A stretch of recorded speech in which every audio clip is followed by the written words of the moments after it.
Alright, hey guys, let's see if this is a test video or not. I don't know whether to do that, but check these off, make me look unprofessional. Get out of here. Alright, hi, it's me, Ouch Mouse, Phoenix, Ash, everything, Black Ops Fox, you can call me what you want. What I want to do is I just want to discuss a few things about the books I've been writing, and I actually have a few things that I want to clear up, like the history behind most of the books. There's quite a bit there that has been left out, and I'm way too lazy to write any flashback. There's the word. It's a word. I'm too lazy to write any flashbacks about it and actually progress the story through the books through written work.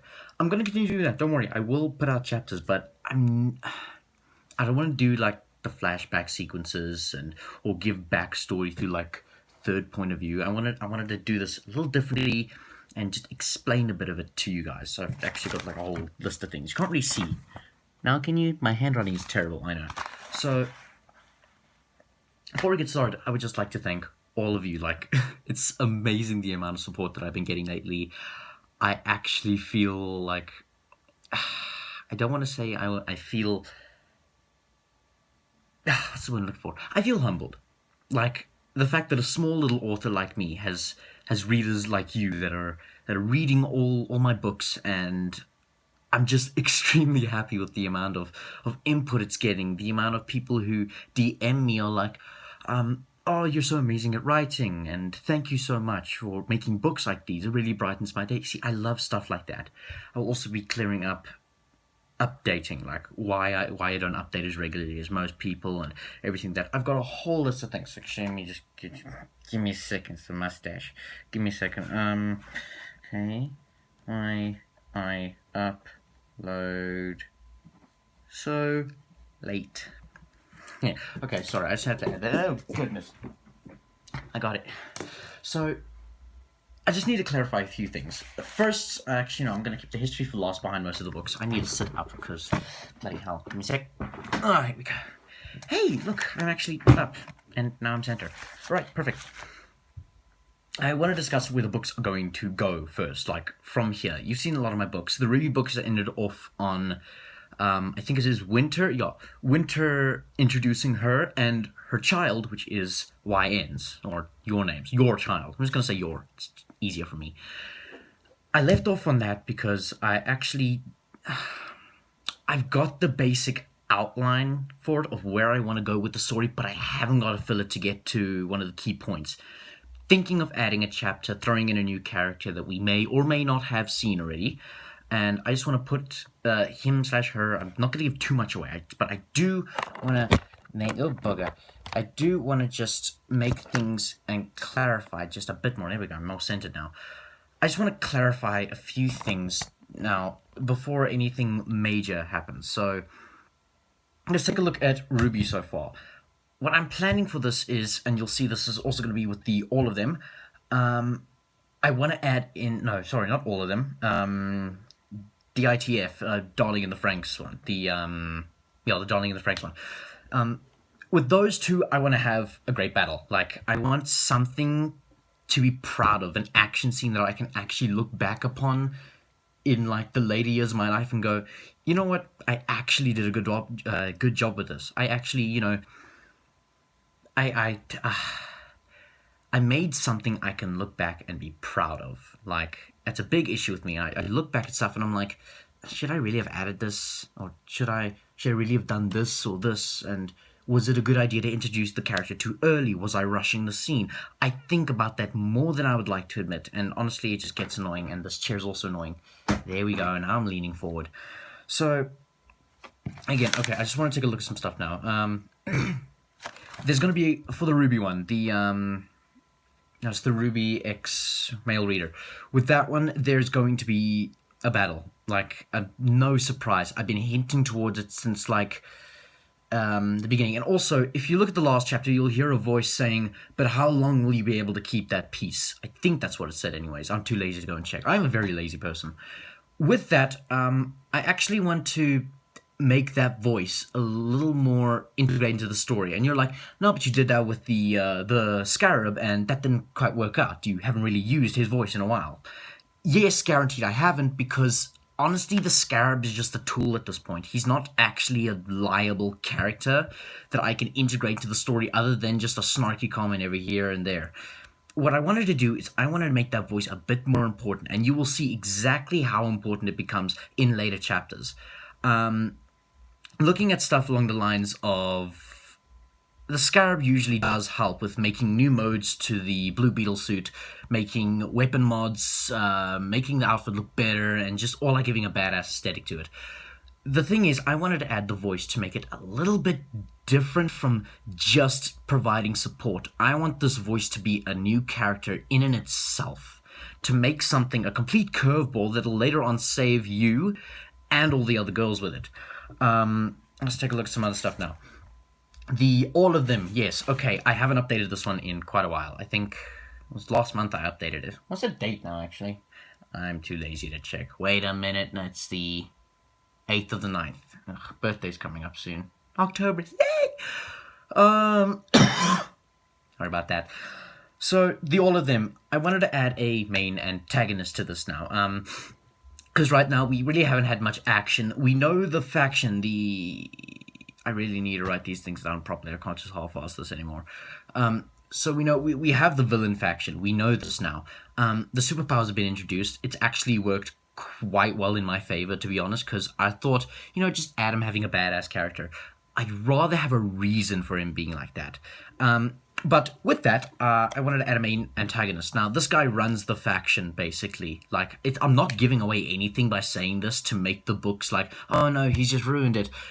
The main antagonist was going to come sooner or later. I mean, I know all of you knew this by now. With that, I wanted to add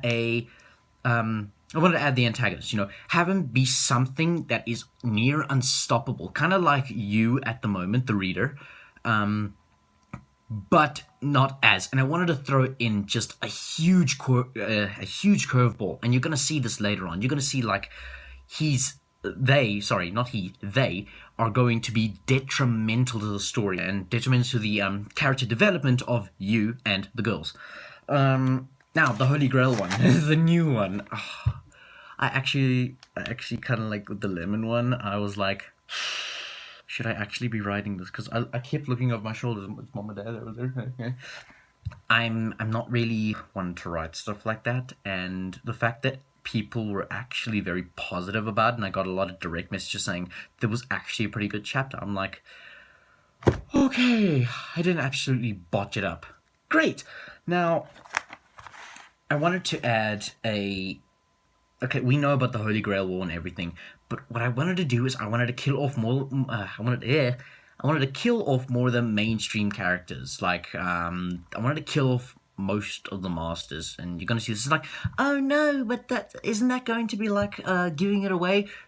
In a sense, yes, but honestly, the whole thing is just more of a way to progress the story forward without having to stay true to the storyline. I like making my own universes. I like taking something and saying, guess what? This is this, and now, I'm sorry, I don't know how much you love these characters, but they're gonna have to go. It's the only way to move the story along and not make it seem boring, like, oh, here we go again. I could just watch the series to know what happens here, and then, oh, he just puts his character in place of this character, yada, yada, yada, yada. I'd rather not have that. I want it to be original. I want it to be fun. I want you guys to be sitting on the edges of your seat while you read this. If I'm not creating that feeling for you, then I'm not doing a good job. And I want to be able to do a good job. Darling in the Franxx. Right, a lot of people have been seeing this lately, and I'm actually very surprised that you've caught on so quickly to this. I actually responded to one of the comments today saying that this might or might not be a thing. A lot of you have been like, oh, are they going to leave the plantation anytime soon? And I sit there like, the fact that you people already know this kind of proves that I'm not really keeping it that well in secret.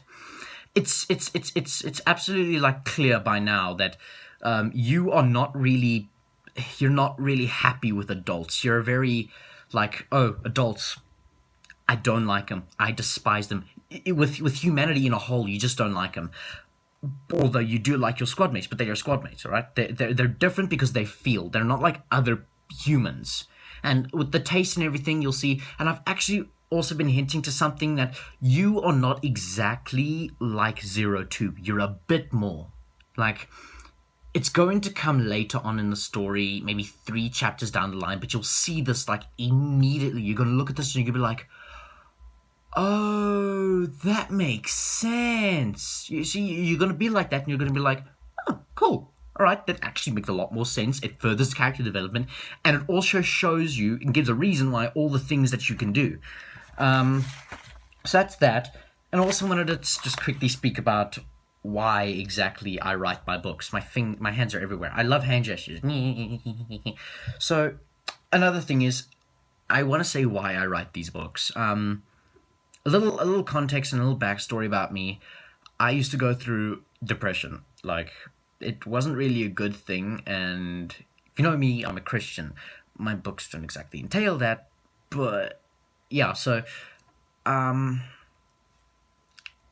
went through something which is basically exorcism, in a way.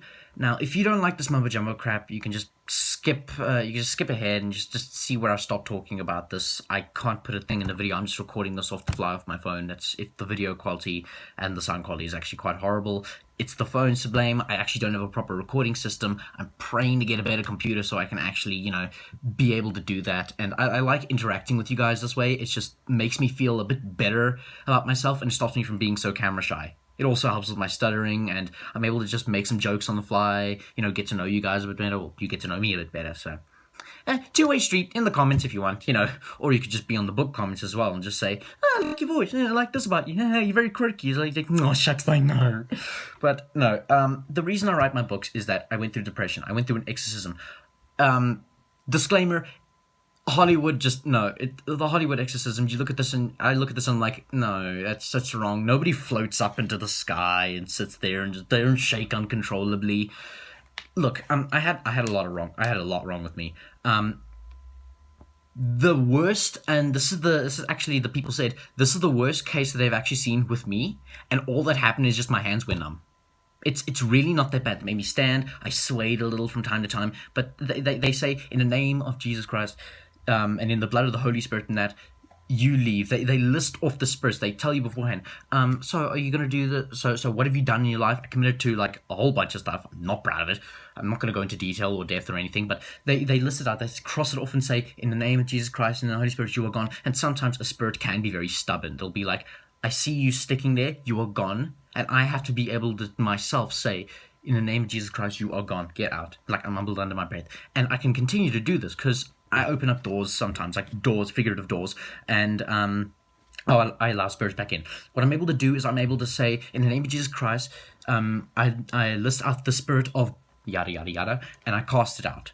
And usually it's gone, but sometimes I have to persist and persist and persist before the spirit can just be fully gone. And I have to try and control myself to not do what I did again, so I don't open the door for more of them, because there's a thing in the Bible that says, I'm preaching too much. There's a thing in the Bible that says about how if you let a spirit back, if you cast a spirit out and let it back in, 7 more worse than that spirit will come in and cause havoc, which is why I'm somewhat careful.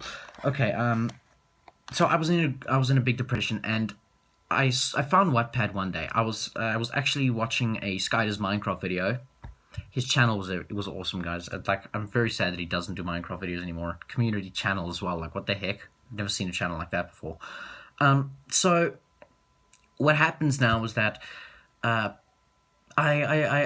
heard him say Wattpad in one of his do not laughs. I was like, oh, I think it's Wattpad. I left it. I didn't think of anything of it. I went back and I saw a lot of videos. He also mentions to Wattpad, and so did Afmal, which I'm still a huge fan of Afmal. She's an absolutely amazing YouTuber. They said Wattpad, and I'm thinking, no, what is Wattpad? And then they said submitting stories. So I'm like, okay, I'll check this out, because YouTube was my everything basically back then, and I just felt like I needed to check this out, and I went into YouTube and I was like, I went into Wattpad and I saw it's like, oh, it's a book writing and reading website. I'm looking at this like, it's a pretty cool thing. So I looked at it. I started reading fanfics about Afmal, Larmal, Garmal. I hate the fact that I had a Zainmal at one point. I read fan fictions, and I thought, you know what? If they can do it, why can't I? My first book I ever wrote was called Through the Trials. It was a Lawrence and Aphmau fan fiction. Um, that one was staggeringly well, like 30 chapters. 30 chapters down the line, and it had 4.8 thousand views, and I found this shocking. Like when I stopped actually properly writing on the book, it was at like 2,000. I left it for about a year, 4.8 thousand, and I was ecstatic. I looked at this, I'm like, are you serious? So then I thought, you know what? I watch a lot of anime and stuff like that. I try to cut down because it's one of those things with like the exorcism as well. I'm not supposed to do it. I don't do it anymore. Like if you want to go, oh, Darling and Franks, oh, the Holy Grail, the Fate Apocrypha.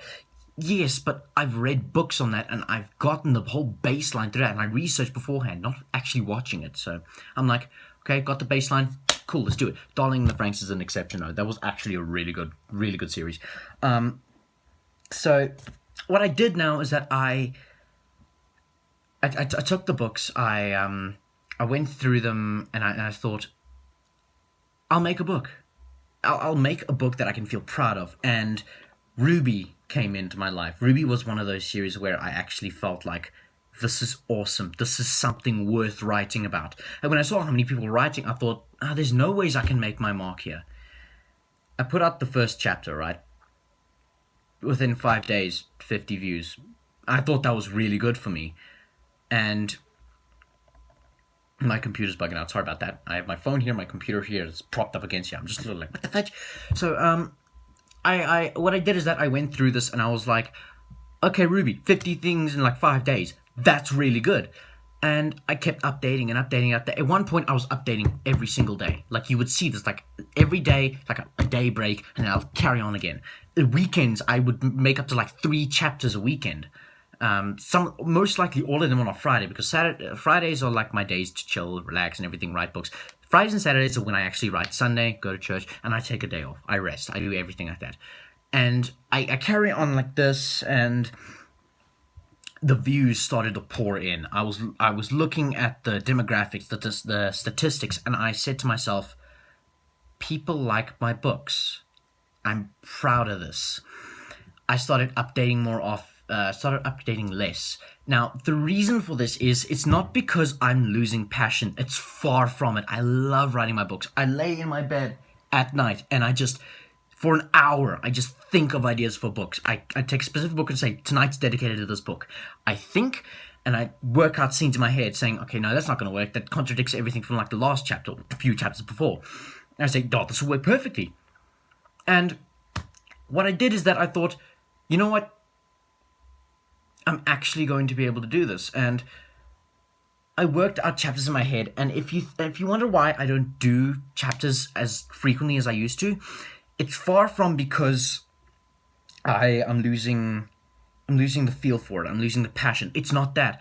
The thing is, I looked at the chapters that I made. Like, I made 3 chapters during a week, or 4 chapters, and it was staggering of how many errors they had, how much it contradicted to the story, and it was half-assed. Like, there's no other way to put it. And I look at this, I'm like, it's not very good. I lose viewers this way. Like, chapters, like, I would look and I'd get less viewers each time. Like, after 3 days, it would be like, I'd have like 100 views on that one chapter after 3 days, okay?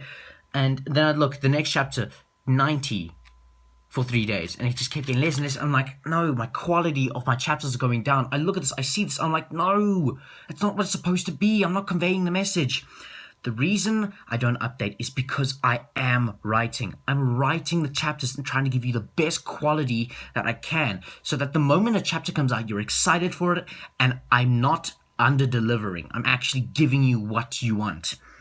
Because this is going to be a very long video for you, so if you want to skip ahead to the important parts of the history behind, and I'm going to try keep it brief. I talk and I ramble a bit much. And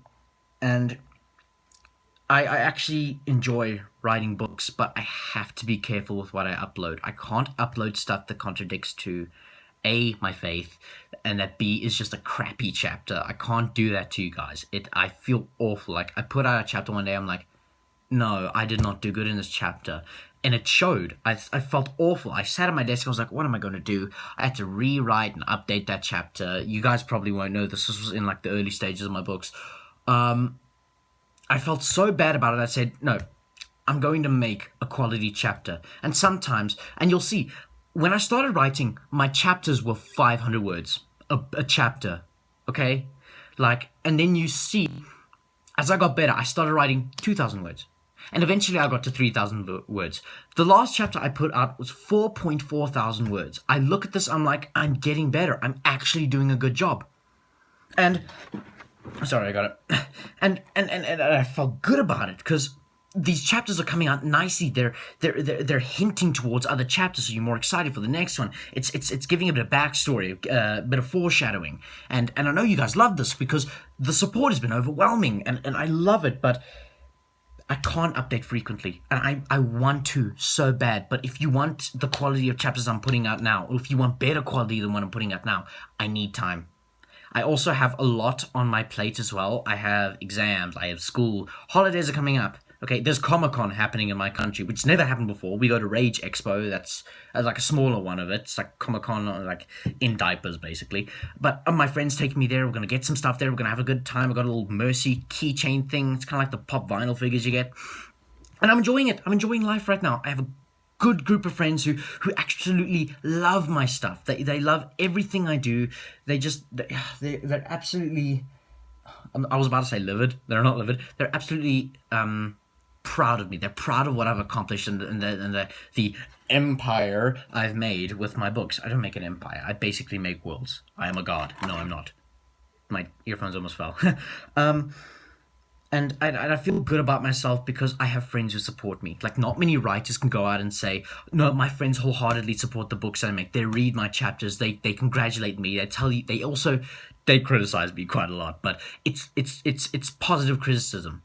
They're helping me better my chapters, and I can't thank them enough for that. So, Christy, Dion, these are all like mostly Afrikaans names. I'm sorry for this, but it's like my country's language. I hate the language. I absolutely hate it. I can't speak it to save my life, and if I don't actually pass it this term, I'm like gonna fail the term. I'm gonna be like, no.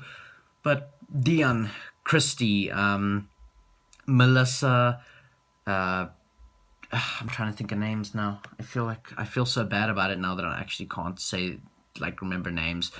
Maria, like a good friend of mine in Romania. Kaketso. Also have like a lot of other things. My best friend Matthew. My family, my parents, my sister Jordan.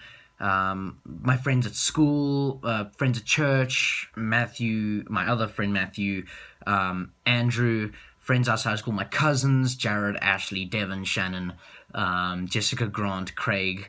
I actually cannot thank everyone enough because from the bottom of my heart, they've been supporting me with my books. They sometimes read my chapters, and I'm very happy about that because I'm making content for people who enjoy it, and I'm making it specifically for them. But then they read, and then they say, "You're doing a good job. Keep it up." It makes me feel all warm and fuzzy inside. But, so what I want to talk about now is, I just pick up random things and I fiddle with it. It's just my kind of thing. But now I want to talk about the history behind the Darling and the Franxx, the Ruby, the All of Them, and the Holy Grail. I'm going to start with Darling and the Franxx. As you've heard, you originally did have a squad beforehand, before you ever came to Plantation 13, Squad 13. With this, what happened is that, here's a bit of backstory. You were called out into a mission, alright? You got a few Mohevorics, or however you say that, a few Conrad classes, then you had this giant Klaxosaur, and what happened was that things didn't go very well. There were malfunctionings happening with your Franxx and all the other team's Franxx due to poor maintenance, because the plantation wasn't a very well-kept one. They weren't really well-noticed like Plantation 13 is, with all the stuff, and Papa and the others kind of neglected it as well, which is the reason that plantation actually fell. And what happened was that you saw beforehand a little thing about what 02 said about how she remembers seeing a boy being carried out of the garden by a bunch of resistance members. This is key for later chapters. Like, oh, it's like you're probably thinking, oh, there's going to be resistance. Yay, new little thing to add. I also want to talk about that I'm not changing the direct ending of Darling in the Franxx. I'm not doing that, okay? Because the ending's going to somewhat be very similar to the actual show's ending. Just a tiny bit different. Just don't fret. A character that there is a character that's going to come back. You probably already know who it is. I've actually completely given it away in one of my comments in like the early chapters. And I'm going to be introducing a new character that's going to be both an asset and a liability to you as the reader and Plantation 13. So a plantation operation of Klaxosaur extermination went horribly wrong. Your entire squad died, many members along with it, and your partner died as well. I forgot the name now. Again, not going to check. I'm lazy. I don't have any tabs open. I actually do have quite a few tabs open, but they're not like that. And it's not anything dirty. Please don't think that. I'm a somewhat wholesome guy. It's mostly just Twitch, a new tab, Darling in the Franxx, but that's just me reading my own work and being like, I'm proud of myself. Call me narcissistic. I really don't care. Also, Look What You Made Me Do lyrics, and which Detroit character would you be? Because my real name is Connor, so I kind of relate to Connor in the actual game, and I'm just like, if it wasn't a PlayStation exclusive, that game would be in my Xbox so hard right now. And for all those you fans like, how could you? How are you not a PlayStation player? Honestly, I don't see what the whole thing is about. Xbox, PlayStation, PC, they're all good. They're all really good platforms. I couldn't care. Honestly, my dear, I couldn't be damned. I actually quite like PlayStation as well, although I don't get the whole thing of why the trigger buttons are why like the shooting buttons and the aiming are like L1 or R1, not the actual triggers. It just makes me feel so wrong of how people change that. I play a lot of Titanfall. I cannot see myself actually changing the settings in that, except for field of view, because it looks like you're motoring it. So that's a bit of the backstory for Darling in the Franxx. I'm not going to give too much away, because it will also be revealed, like short little spurts of flashbacks and everything that happened. But as you know, Klaxosaurs with you, you're able to talk to them. It's true, you can actually fully communicate with them, and they see you as one of their own, which is going to be, everything about that's going to be revealed in a later chapter, with a hint to Klaxosaur princess. So now let's talk about Ruby. So in the beginning, if you read the blurb, basically the blurb for the chapter, like you go in, it shows like little things, like it'll show you that you were originally a crime scene cleaner. I got this idea from a book called Jack Blank and the Secret War. It's one of my all-time favorite series, although I do not have the first or third book, which I really need to get because it's such a good superhero book. So what happened is that you're a crime scene cleaner. This is like kind of like an homage to one of the factions that actually clean up and prevent humans, normal people in Earth, being able to remember stuff. I forgot what their names were. I'm not going to check. Again, lazy. So the whole thing with it is that you're a crime scene cleaner. And but it wasn't always like that. You actually had family at one point. And if you look back, you'll see your family was more of a...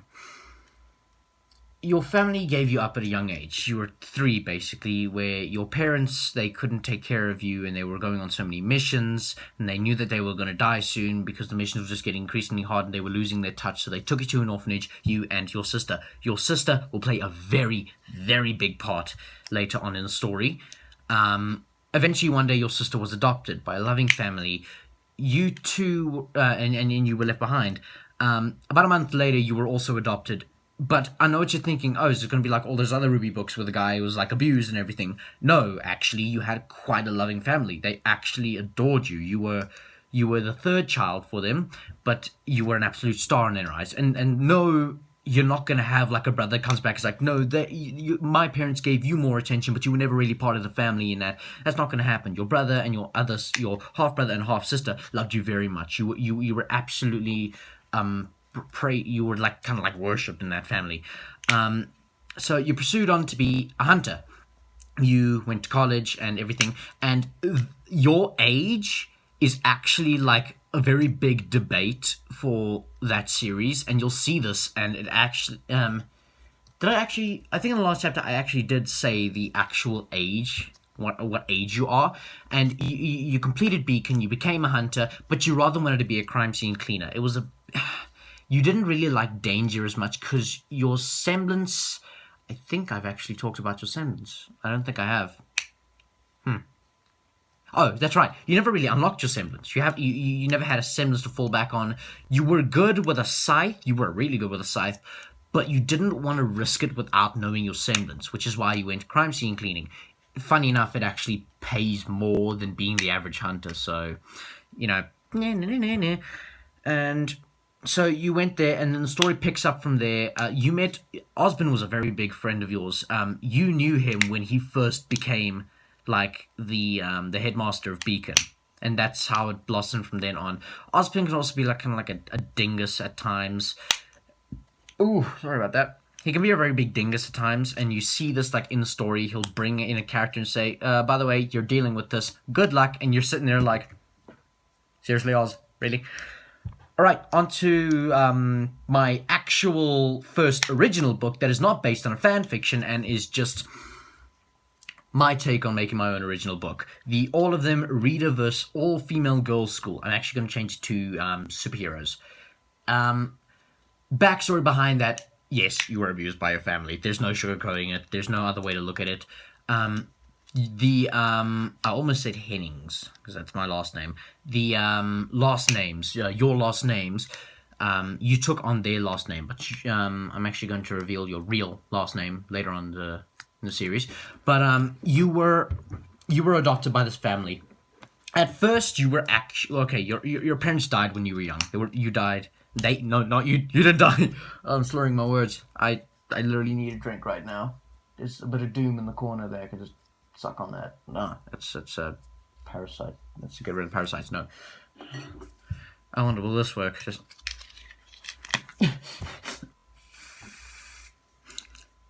Not bad. Mint taste to it. So don't worry, I actually did not do that. Trust me, I like, like this way. Oh great, now it smells. So oh man, the condensation's everywhere. I'm sorry. So your parents died when you were young, and you didn't particularly go to an orphanage. You actually first went off to like your uncle, but they couldn't take care of you because they had their own kids to look after. That's where Travis comes in. Travis is not basically he's not your blood brother. He's actually your blood cousin, but you think of him more as a brother. Travis is actually going to be a big part of the story later on. You will see this. And what happens is that what happened was that you were then sent to an orphanage, and almost immediately you were adopted by a family, because the family saw you were incredibly smart, and this is the last names, the whatever you want, your last name, your new last name, and they ran a company. But when you were growing up, they subjected you to a lot of TED Talks, a lot of they sent you to classes that were extremely advanced, but you were able to go through it. You were able to like understand everything. You understood algebra at like age 6. Like that's how smart you were. I'm not gonna say were. Then it's like it's either foreshadowing or just false advertising. You are extremely smart, and they saw this, so they had you create things for like the phone apps. Like one of the things you made before all the holograms, no, not the holograms, the AI. The thing you made before AI was a system that was able to detect your mood and choose a certain playlist and certain songs to play depending what mood you're on. If you were sad, it would play happy music to brighten your day up. Or if you were happy, it would play happy music. Or sometimes sad music would come on, and just like if you were angry, it would play like a song to get out your frustration, one of them headbangers. But I've got braces, so if you hear like a lot, just know that's actually me trying to like not actually spit all over the screen and the camera and everything. Again, my phone, my camera, phone. Hi, readers. Hi, glad to have you here. really interesting. Welcome to the world of YouTube and Wattpad, I guess. I rant. I say random things. I'm sorry if it seems very weird. This video's gone on so long. I've been speaking for more than half an hour. Again, I love talking, so... And we're almost done, I promise you. So you were adopted and you were making things, but eventually you got tired of it and you actually left the school you were at. You were bullied a lot there because your looks were subpar, apparently. I mean, this is you we're talking about. My readers are beautiful. I love all of you. Not in a weird way. Please don't take that weird. I love all of you in the sense of you've actually gotten me through a lot of hard times. Their voice play. You've gotten me through a lot of hard times. I'm just going to say that. And so you saved up enough money and you actually got a scholarship, a